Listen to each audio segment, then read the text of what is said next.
একজন মানুষ তিনি নির্বাচনে ক্যান্ডিডেট হয়েছেন, আপনি তাকে অযোগ্য মনে করেন, আপনি তাকে উপযুক্ত মনে করেন না, কিন্তু আপনার চিন্তায় কোনো স্বার্থ আছে, আপনি কোনো টাকা পয়সা পেয়েছেন, অথবা তার খেয়েছেন, অথবা কেউ আপনাকে প্রভাবিত করেছে, অথবা অন্য কোনো আনুগত্য আপনার আছে, যে আনুগত্যের ভিত্তিতে আপনি অন্ধের মতো ওই লোকটাকে সাপোর্ট করলেন, তাহলে আপনি অপাত্রে আপনার আমানত রাখলেন।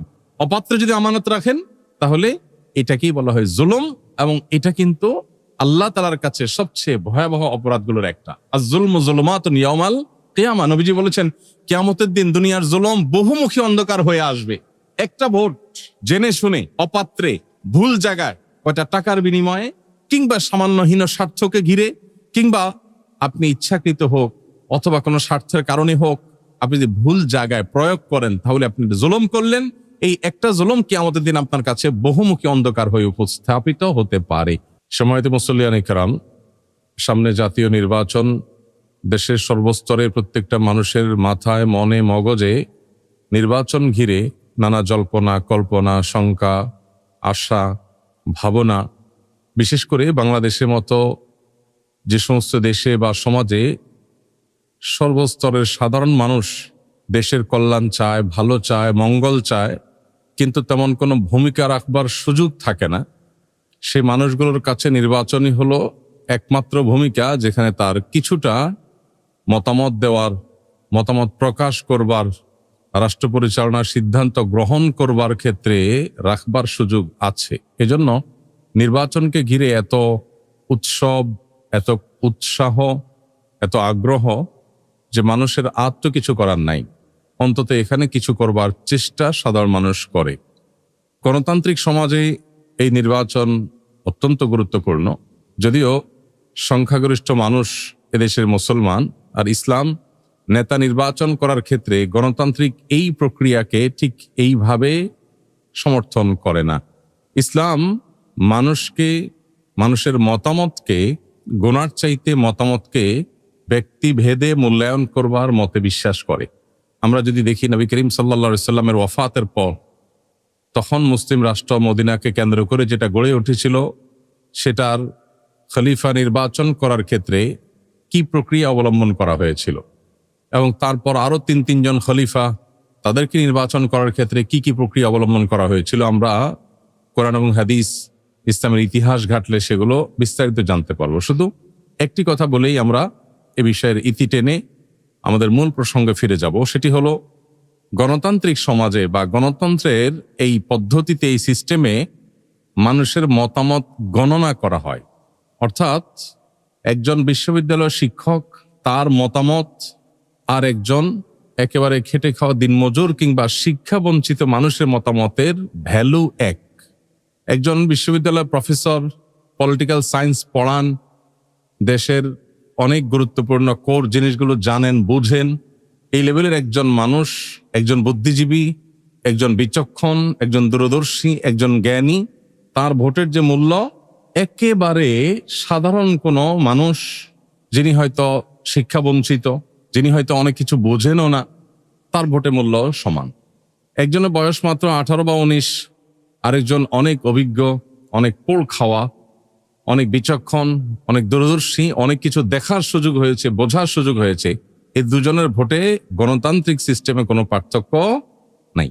অর্থাৎ ভোট গণা হবে, কে দিয়েছে এটা গুরুত্বপূর্ণ না। এখন 10 জন সাধারণ মানুষের মতামত, কোনো কোনো ক্ষেত্রে একজন এক্সপার্টের মতামত ওই 10 জনের চাইতে গুরুত্বপূর্ণ হতে পারে কি পারে না। আমরা ইসলামের ইতিহাসে নবী করিম সাল্লাল্লাহু আলাইহি সাল্লামের ওয়াফাতের পর খলিফা নির্বাচনের সময় লক্ষ্য করেছি যে এখানে ভোট মূল্যায়ন করা হয়েছে, ভোটের কোয়ালিটি বিবেচনা করা হয়েছে, শুধু কোয়ান্টিটি না। গণতান্ত্রিক সমাজে ভোট শুধু কোয়ান্টিটি বিবেচনা করা হয়, কোয়ালিটির কোনো ভ্যালু এখানে নাই। এটা একটা পার্থক্য। এখন আপনি যে কোনো ক্ষেত্রে, আপনি একটা অফিস পরিচালনা করেন, একটা গুরুত্বপূর্ণ ডিসিশন নেবেন, তো সেখানে পলিসি মেকার, অনেক দূরদর্শী, অনেক এক্সপার্ট একজন মানুষের একটা মতামত দেখা যাবে সবার সিদ্ধান্তের চাইতে গুরুত্বপূর্ণ হতে পারে। তো এটা একটা মৌলিক পার্থক্যের জায়গা। তারপরও আমাদের দেশ, গোটা বিশ্বের বিভিন্ন দেশ আজ গণতান্ত্রিক বিধি ব্যবস্থা দ্বারা পরিচালিত। একজন মুসলিম হিসাবে আমাদের স্বপ্ন থাকা উচিত, আমাদের ব্যক্তি, আমাদের পরিবার, আমাদের রাষ্ট্র তথা আল্লাহর এই সৃষ্টি জগৎ, বিশেষ করে এই পৃথিবী, কোরআন এবং হাদিস আমাদেরকে যে পদ্ধতি বাতলে দিয়েছে সেই পদ্ধতি অনুযায়ী পরিচালিত হবে, এই স্বপ্ন, এই আগ্রহ একজন মুসলমান হিসেবে প্রত্যেকের মনে লালন করা উচিত এবং কর্তব্য। এবার আসেন মূল প্রসঙ্গে ফিরে আসি। গণতান্ত্রিক সমাজে যেহেতু নির্বাচনটাই সবচেয়ে গুরুত্বপূর্ণ, এই জন্য নির্বাচনকে ঘিরে আমাদের উৎসাহ বা আমাদের আগ্রহ, উৎসব এগুলোর কোনো শেষ নাই, বিশেষ করে যখন আমাদের আর কিছু করার থাকে না। পৃথিবীর অনেক উন্নত দেশ আছে, যেমন সুইজারল্যান্ডের কথা আমি বিশেষভাবে বলতে পারি, সেখানে যাওয়ার সুযোগ হয়েছে আমার এবং সেখানকার সমাজের কিছু প্রচলিত সিস্টেম সম্পর্কে জানার সুযোগ হয়েছে। সেটা লক্ষ্য করলে দেখা যায় যে তাদের একটা সোসাইটিতে, একটা ছোট্ট সমাজে কোনো একটা কিছু করবে, সেখানে সমাজ যারা বসবাস করে সে বাসিন্দাদের মতামতটা সবচেয়ে গুরুত্বপূর্ণ থাকে। এখানটা স্কুল হবে কি হবে না, প্রত্যেকের কাছে ডাকের মাধ্যমে, পোস্ট অফিসের মাধ্যমে চিঠি চলে যায়, সে আবার তার মতো করে ভোট দিয়ে দেয়। এই এলাকার বাসিন্দাদের মতামত অনুযায়ী সবকিছু হবে এখানে, অন্য কারোর কথা এটা চলবে না। জনপ্রতিনিধি চাইলেন আর এখানে উনি একটা স্কুল করলেন, উনি একটা মসজিদ করলেন, একটা মাদ্রাসা করলেন, রাস্তা করলেন, একটা কিছু করলেন না, এত সহজ না। এলাকাবাসী ছোটখাটো বিষয়গুলোর জন্য ছোটখাটো ভোট হয়, তাদের মতামতের ভিত্তিতেই সেখানে সবকিছু হয়। তো আমাদের দেশে যেহেতু অন্য কোনো ক্ষেত্রে আমাদের আর মতামত নেওয়ার সুযোগ নাই, 5 বছরে একবার সুযোগ আসে, সেটাও আবার অনেক সময় দেখা যায় দীর্ঘকাল সুযোগ হাতছাড়া হয়ে যায়। এই জন্য আমাদের উৎসাহের শেষ নাই শুধুমাত্র ভোটকে ঘিরে।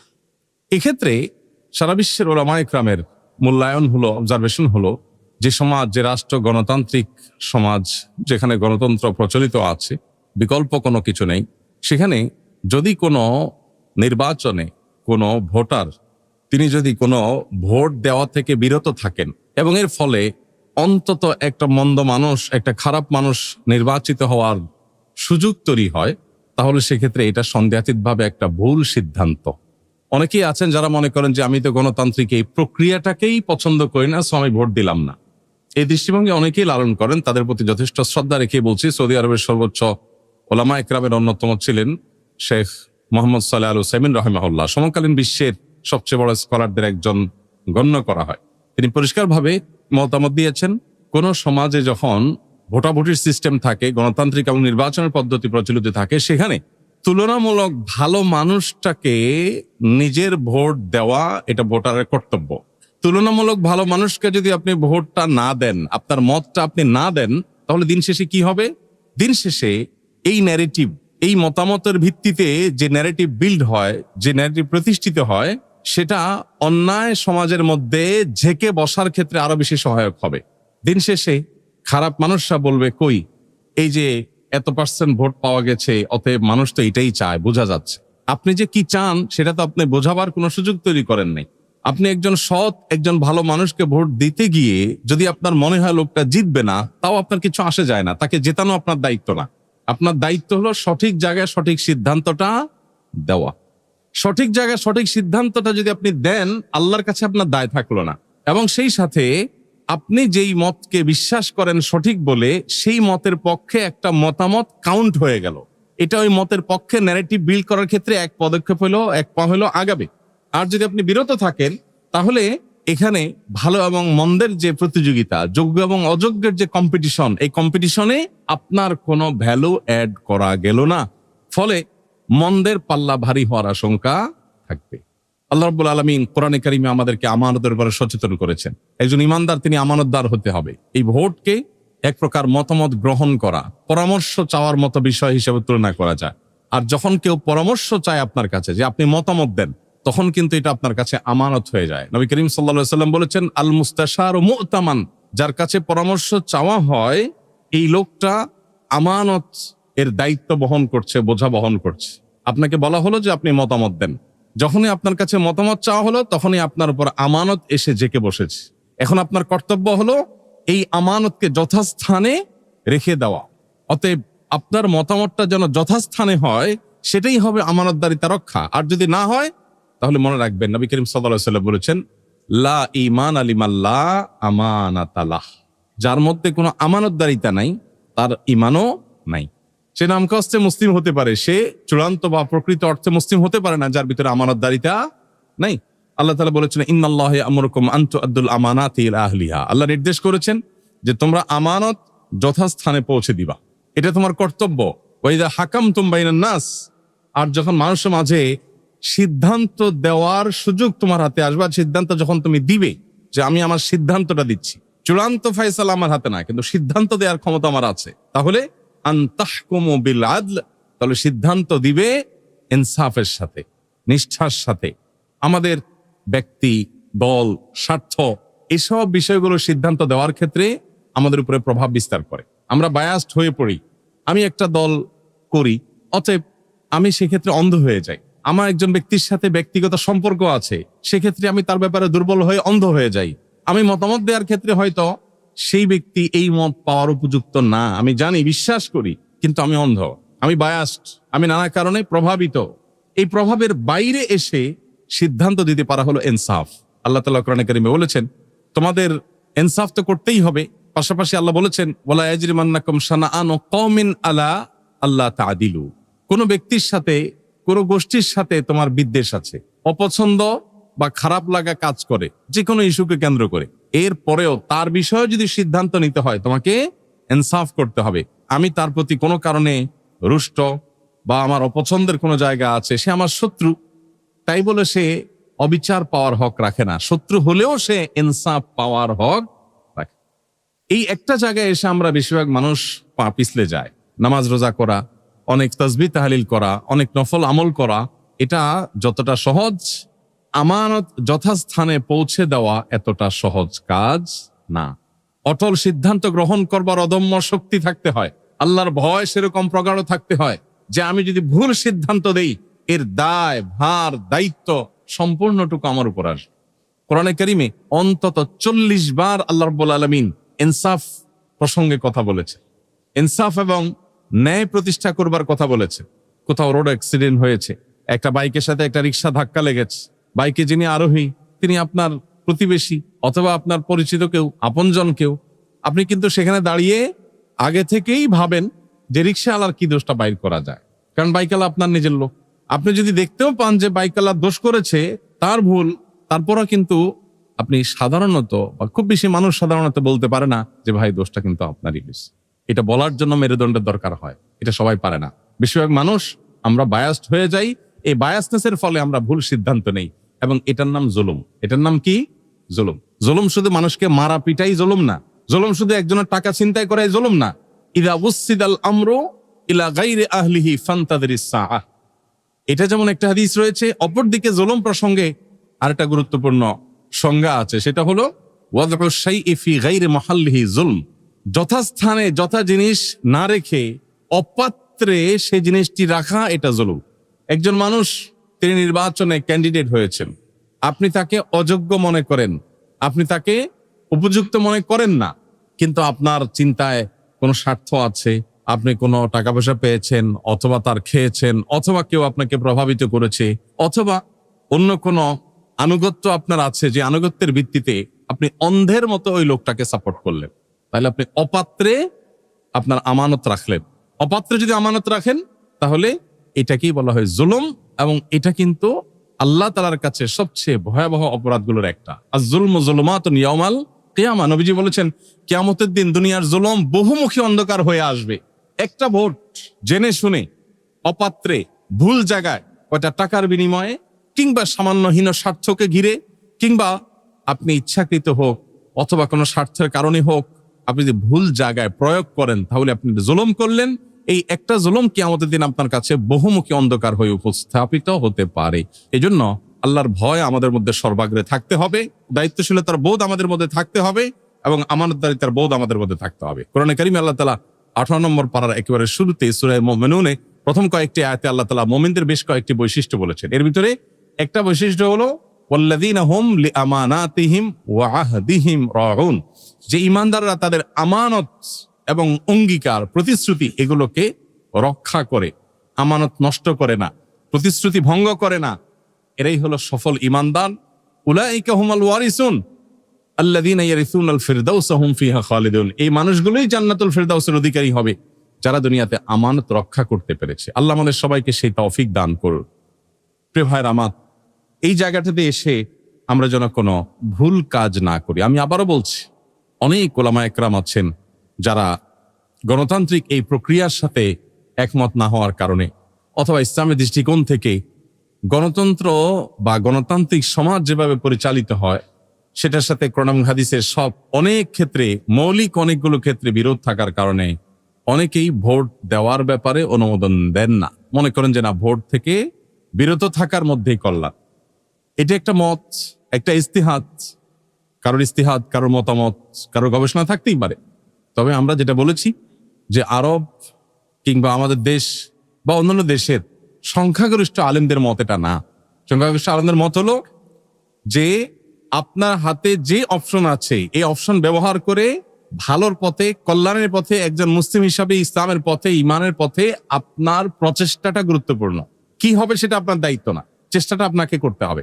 আজকে বিশেষ করে বিভিন্ন টিভি টক শোতে দেখা যায়, দীর্ঘদিন থেকে আমরা দেখি যে এক শ্রেণীর মানুষ যারা ইসলামকে অপছন্দ করে, মুসলমানদেরকে অপছন্দ করে, ইসলাম মুসলমানদের শত্রুতা করে, ধর্মপ্রাণ মানুষদের বিরুদ্ধে যারা বিদেশিদের বিভিন্ন এজেন্ডায় দেশে পুশ করার চেষ্টা করে, এরা বিভিন্ন সময় টকশোতে আলেম ওলামাদেরকে তুচ্ছ-তাচ্ছিল্য করে যে কই কোনো আলেম দা আলু থেকে ভোট দেয় না।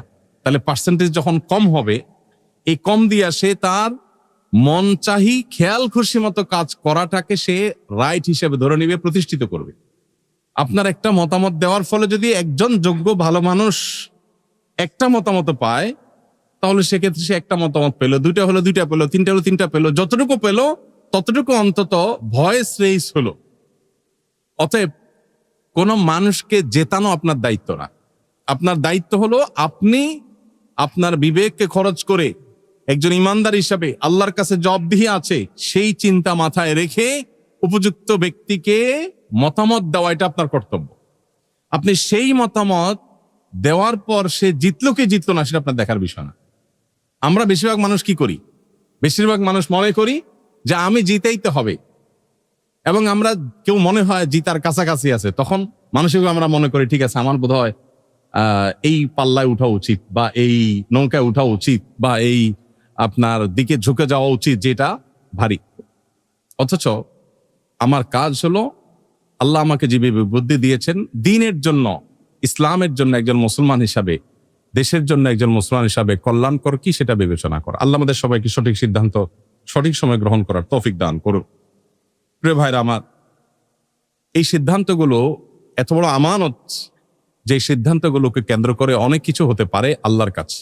একটা প্রশ্ন আমাদের কাছে প্রায় সময় আসে, সেটা হলো আমি একজন ক্যান্ডিডেটকে ভোট দিলাম, সেটা যে কোনো ক্ষেত্রে হোক, জাতীয় নির্বাচন হোক, স্থানীয় নির্বাচন হোক, অথবা অন্য কোনো নির্বাচন হোক, আমি কোথাও মতামত দেওয়ার সুযোগ পেলাম, আমাকে বললো তুমি মতামত দাও, আমি আমার মত দিলাম, বাট আমার মত নিয়ে সে নির্বাচিত হয়ে কোনো খারাপ কাজ করলো, এর দায় কার উপরে বর্তাবে? অনেক বড় একটা প্রশ্ন। এটার উত্তর হলো, একটা হলো যে একজন মানুষের ব্যক্তিগত ভুল বিচ্যুতি, একান্তই ব্যক্তিগত, যেটা আগে থেকে কোনো আগাম ধারণা করার সুযোগ নেই। এটা লোকটা গুনাহে লিপ্ত হয়েছে, এটা খারাপ কাজ করেছে, এটার দায় তার। আল্লাহ কোরআনে কারিমে বেশ অনেক জায়গা বলেছেন, ও আল্লাহ তাজিরু ওয়াজিরাতুন উজরা উখরা, কোন ব্যক্তি আরেকজনের পাপের বোঝা বহন করবে না। সে পাপ করছে, তার পাপ তাকে পাবে। তবে আল্লাহ তাআলা সূরা মায়েদার একেবারে শুরুতে এও বলেছেন, ওয়া তাআওয়ানু আলাল বিররি ওয়াত তাকওয়া ওয়া লা তাআওয়ানু আলাল ইসমি ওয়াল উদওয়ান। পাপ এবং সীমালঙ্ঘন হবে। তুমি জানো, কোন ব্যক্তি সে হয়তো মাদক গ্রহণ করে, কোন ব্যক্তি সে ফাসেক, তার ভিতরে আল্লাহর ভয় নাই, সে হয়তো ভালো করে নামাজটাও পড়ে না, সে হয়তো দ্বীন ইসলামের কোনো বালাই তার মধ্যে নাই, সে হয়তো আল্লাহ ভীরু না হওয়ার কারণে, মুত্তাকি না হওয়ার কারণে, ভালো মুসলিম, ভালো সৎ মানুষ না হওয়ার কারণে সে হয়তো নানান পাপাচারে লিপ্ত হবে, খুন খারাপি করবে, মাস্তানি করবে, অনেক অন্যায় কাজ করবে, অনাচার করবে, দখলদারিত্ব করবে, এই টাইপের মানুষ সে, আপনি জানেন। এরপরে যদি আপনি সেখানে ভোট দেন, কেন? দলীয় আনুগত্য কিংবা আপনার অন্য কোনো স্বার্থের কারণে। তাহলে যদি আপনার এই ভোটের পর এই লোক নির্বাচিত হয়ে অন্যায় কাজ করে, তাহলে তার একটা ভাগ আপনাকে বহন করতেই হবে। ধরলেন না, খাইলেন না, ছুঁইলেন না, কিন্তু পাপের বোঝা আপনাকে ঠিকই নিতে হবে। নিজের বিবেকের কাছে আপনি দংশিত হতে থাকবেন কিয়ামতের শাস্তিতে পরের কথা। এই জন্য এই জায়গাটাতে একজন ইমানদার মানুষ হিসাবে আমানতদারিতা রক্ষা করাটা খুবই গুরুত্বপূর্ণ। আমাদের দেশে ভোট কেনা বেচার যে কালচার আছে, গ্রামে গঞ্জে শহরে বিভিন্ন ক্ষেত্রে, এই কালচার জঘন্য এবং ভয়াবহতম কালচার। এটার বিরুদ্ধে আমাদের সামাজিক প্রতিরোধ গড়ে তোলা দরকার। টাকা দিয়ে কেউ যেন অন্তত কোনো মানুষের মতামত কিনতে না পারে। প্রচলিত আইনে যেরকম নিষিদ্ধ, একইভাবে শরিয়ার দৃষ্টিকোণ থেকে এটা এত বড় জঘন্য অপরাধ। একটা মানুষ আমানতের খেয়ানত করলো, এটা একটা অপরাধ। আবার মতামত দিতে গিয়ে ঘুষ গ্রহণ করলো, এটা কিন্তু ঘুষ। আপনি চিন্তা করলেন, আমি তো সারা বছর ঘুষ খাওয়ার সুযোগ পাই না, ওই বেটা নির্বাচিত হইয়া গম চুরি টিন চুরি সব করবে, আমি একটু ভোটের সময় 500, 1000, 2000 খাইলাম, তাহলে দিন শেষে এটা চোরের দেশ বলা যাবে। এই ট্যাগ যদি আপনি শুনতে আপনার খারাপ না লাগে তাহলে আপনি খাইতে পারেন, কিন্তু দায় আল্লাহর কাছে টিকে নিতে হবে।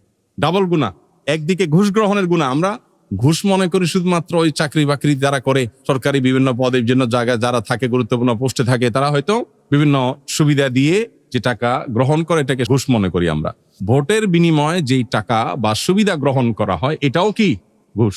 এবং শুধু ঘুষ না, এখানে একটা অপরাধ না, শুধু আমানতের খেয়ানত আবার ঘুষ গ্রহণ, এই দুইটা অপরাধ, এটা কিন্তু আপনার এর দায় বহন করতে হবে। এই জন্য আল্লাহ তাআলা ভয় আমাদের মধ্যে থাকা গুরুত্বপূর্ণ। আমরা যতদিন মুত্তাকি না হব ততদিন দেশের পরিবর্তন, দেশের পরিস্থিতির চেঞ্জ হবে না।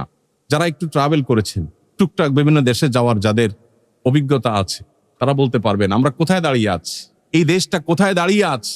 পৃথিবীর এমন কোন দেশ, আমি ট্রাভেল করে আজ পর্যন্ত, আমার ট্রাভেল হিস্ট্রি খুব বেশি না, সব মিলে হয়তো 25-30টা দেশ ঘুরছি আমি। এই 25-30টা দেশের মধ্যে এমন একটা দেশ পাই নাই যেই দেশে যাওয়ার পরে মনে হয়েছে যে যাক আমার দেশটা এর চাইতে ভালো।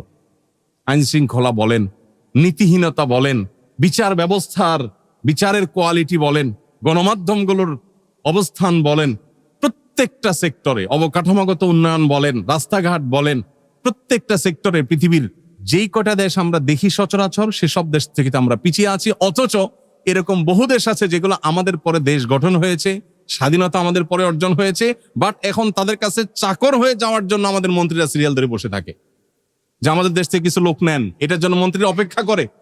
এটা আমাদের জন্য লজ্জা। এর দায় শুধুমাত্র রাজনীতিবিদদের দিলে হবে না, এর দায় আমাদেরও আছে। যে দেশে 500-1000 টাকায় ভোট কেনা যায় সে দেশে কিভাবে ভালো পরিবর্তন হবে। এলাকাতে একটা যোগ্য মানুষ আছে, উনি নিতে চায় না, সবাই ওনাকে জোর করছে, না ভাই আপনাকে নিতে হবে, হয় না এরকম অনেক সময়? নবীজি বলেছেন কেউ যদি এরকম কোনো মানুষকে দায়িত্ব চাপিয়ে দেয় তখন সে আল্লাহর পক্ষ থেকে সাহায্য প্রাপ্ত হয়। তার দায়িত্ব পালনের ক্ষেত্রে আল্লাহ তাকে কি করেন? সাহায্য করেন। আর যখন নিজেকেও নিজের ঢোল নিজে পিটায়, নিজেই কর্মীদের শিখায় দেয়, স্লোগান কি হবে? অমুক নেতার চরিত্র ফুলের মতো পবিত্র, লিখে দিচ্ছে কে? নেতা। তো যে নিজের ঢোল নিজে পিটায় এবং দায়িত্ব যে ব্যক্তি যেচে নেয়, নবীজি বলেছেন আল্লাহর পক্ষ থেকে সে সাধারণত সাহায্য প্রাপ্ত হয় না। এটা হলো ইসলামের মূল কনসেপ্ট। এরপরও কোনো জায়গায় যদি মনে হয় যে না, এখানে আপনি যেচে না নিলে বরং ন্যায় এবং সত্য পিছিয়ে পড়বে, অনেক সময় আমরা সফরে যাই, ট্রাভেলে যাই, নামাজ কে পড়াবে এটা নিয়ে দ্বিধাদ্বন্দ্বে পড়ে যাই, হয় না এরকম? ধরুন ফেরিঘাটে আপনি ফেরিতে উঠলেন, যদিও ফেরি এখন আস্তে আস্তে কমে গেছে, কোন একটা বাস স্টপেজে আপনি গেলেন, ব্রাহ্মমান একটা নামাজের জায়গা যেখানে টেম্পোরারি জামাত হচ্ছে, পার্মানেন্ট কোনো ইমাম নাই, তো সেখানে দেখা যায় কে ইমামতি করবে এটা নিয়ে দ্বিধায় পড়ে যায় মুসল্লিরা, আছে না? অনেক মুসল্লি আছে উনি জানে ওনার কেরাতটা সহি, উনি যদি এখন সামনে বেড়ে না যান, এমন কেউ সামনে বেড়ে যাবে এর কেরাতটা সহি না, নামাজই হবে না, এমন অশুদ্ধ পড়ে। তো এইরকম পরিস্থিতিতে না ভাই আমি নিজে ইমাম হওয়া এটা তো উচিত না, তাহলে আমি দাঁড়ায় থাকি, এটা না। তখন আপনাকে নিজেই কি হতে হবে? ইমাম হতে হবে। কারণ আপনি নিজে ইমাম না হলে ভুলভাল কে ইমাম হয়ে আপনার নামাজ তার নামাজ দুইটা নষ্ট হওয়ার আশঙ্কা আছে।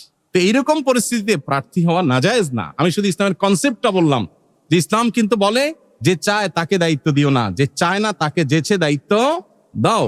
গণতান্ত্রিক এই বিধি ব্যবস্থা এই সমাজে যখন যেচে দায়িত্ব দেওয়ার কালচারই নাই, সেখানে বরং কেউ যদি সত্যের পক্ষে না দাঁড়ায় সেক্ষেত্রে সত্য বরং নিভে যাবে, অসত্য বরং শক্তিশালী হবে, তখন তার দায়িত্ব আগ বেড়ে যাওয়া। কিন্তু সেই আগ বাড়াটা হবে আল্লাহর খাতিরে। এবং যারা ভোট দিবেন, একটা ভোট এটা আপনার গণতান্ত্রিক এই প্রক্রিয়ার মধ্য দিয়ে আপনার নিয়ত যদি হয় আল্লাহ তোমার কাছে জবাবদিহিতা যেন আমি ধরা না পড়ি, কিয়ামতের ময়দানে আমি যেন তোমার কাছে সঠিক উত্তর দিতে পারি, আমার যেন পাকড়াও না হয়, সেই চিন্তা মাথায় রেখে আমি দিচ্ছি, তাহলে এই ভোট এটা আপনার আল্লাহর কাছে বিনিময় পাওয়ার কারণ হতে পারে। আর যদি এই ধান্দা আপনার না থাকে, বরং পার্থিব ধান্দাটাই মূল থাকে, অনেক ক্ষেত্রে ভোট আপনার গুনাহের কারণও হতে পারে।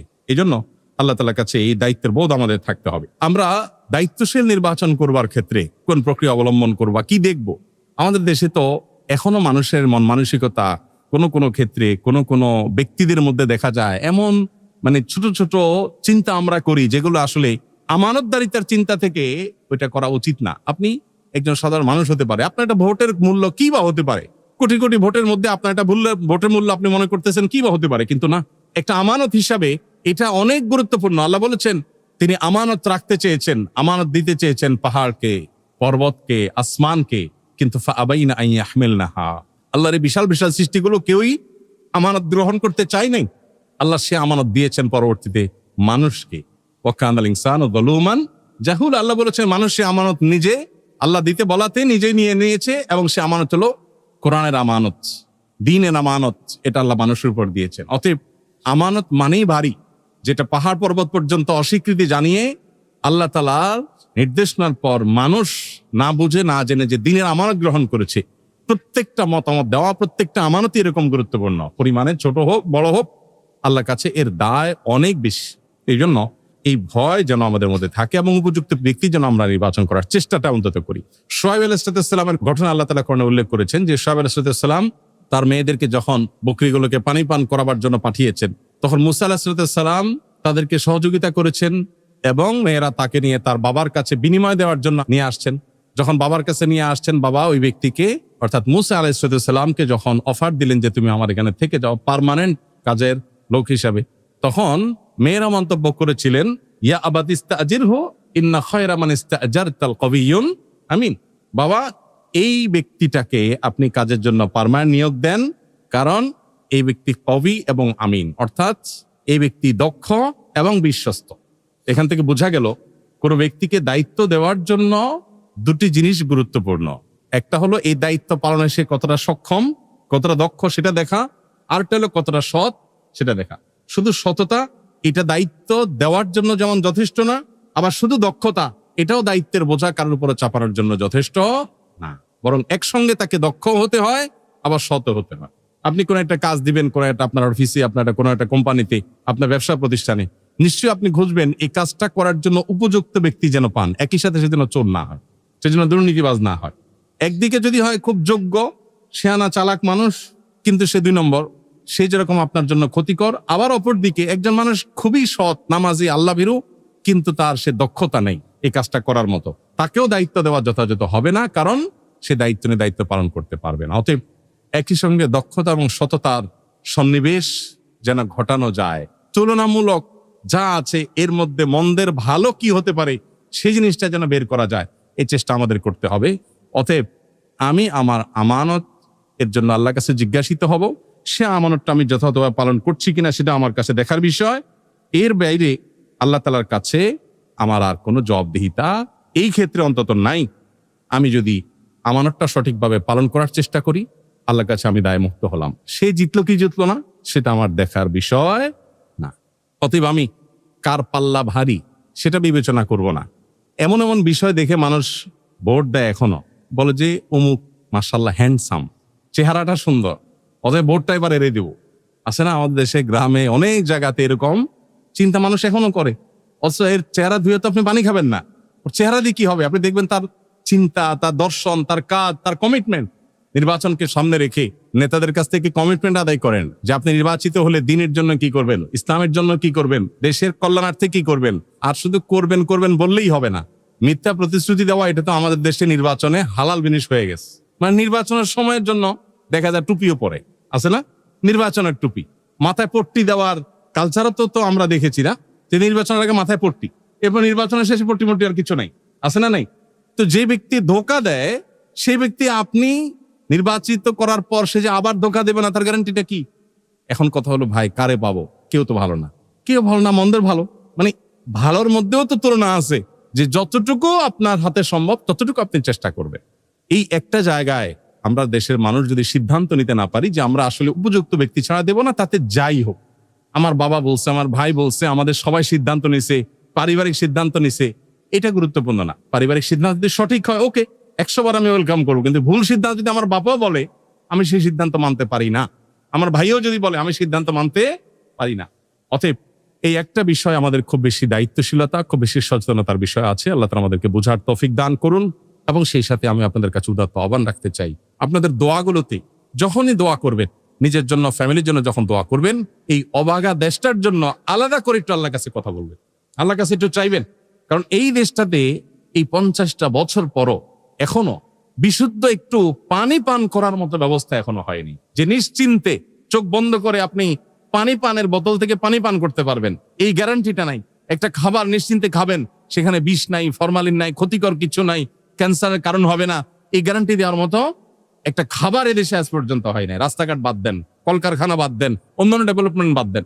এই জন্য আল্লাহর কাছে একটু দোয়া করেন, আমরা যেরকম আমাদের নেতাও সেরকম হবে। এটাই তো স্বাভাবিক, এটাই তো আল্লাহর নিয়ম। আল্লাহ বলেছেন, ইন্নাল্লাহা লা ইউগাইয়িরু মা বিকওমিন হাত্তা ইউগাইয়িরু মা বিআনফুসিহিম। কোন জাতির পরিবর্তন আল্লাহ করেন না যতক্ষণ পর্যন্ত ওই জাতি ভিতর থেকে তারা নিজেরা পরিবর্তন না হয়। আপনি নিজে চান্স পেলে 2 নম্বরই করবেন বা করেন, কিন্তু আপনি চান আপনার নেতার চরিত্রটা ফুলের মতো পবিত্র হবে, জীবনও সম্ভব না। এই জন্য আমাদের ভেতর থেকে নিজেদের আত্মশুদ্ধি প্রয়োজন, পরিবর্তন করার প্রয়োজন। এবং সেই সাথে আমি যেটা বলছিলাম, আল্লাহর কাছে দোয়া করবেন, আল্লাহ আপনি আমাদের জন্য কল্যাণের ফয়সালা করুন। এই দেশে মানুষের চিন্তাধারার বিরুদ্ধে পশ্চিমাদের বিভিন্ন চিন্তাধারা চাপিয়ে দেওয়া, পুশ করা, শিক্ষার নামে, সংস্কৃতির নামে, গণমাধ্যমের লেবেল লাগিয়ে নানাভাবে পুশ করার চেষ্টা এদেশে হয়েছে, হচ্ছে। আমরা যেন নিজের পায়ে নিজে দাঁড়াতে পারি, আমরা যেন অন্যরা ক্রীড়ানক না হই। সামান্য একটু লোন দিয়ে, 10টা 20টা শর্ত দিয়ে আমাদেরকে তাদের চিন্তাধারাগুলো বহন করতে, ধারণ করতে বাধ্য করা হয়। এই গোলামি, দাসত্ব আর কতকাল? আমরা যেন শক্তিশালী একটি দেশ হিসাবে, একটা উম্মাহ হিসাবে, বলিষ্ঠ হিসাবে দাঁড়াতে পারি। আল্লাহ আপনি আমাদের জন্য সেই তৌফিক নসিব করুন। আমরা সে দোয়া রব্বের কাছে যেমন করব, নিজেরা পরিশুদ্ধ হওয়ার চেষ্টা করব, এবং সেই সাথে আমাদের প্রচেষ্টা থাকবে আমার আমানত যথাযথভাবে আমি প্রয়োগ করব। রব্বে করিম আমাদের সবাইকে সেই তৌফিক দান করুন। এদেশে মানুষের জন্য আল্লাহ তাআলা কল্যাণের ফয়সালা করে দিন।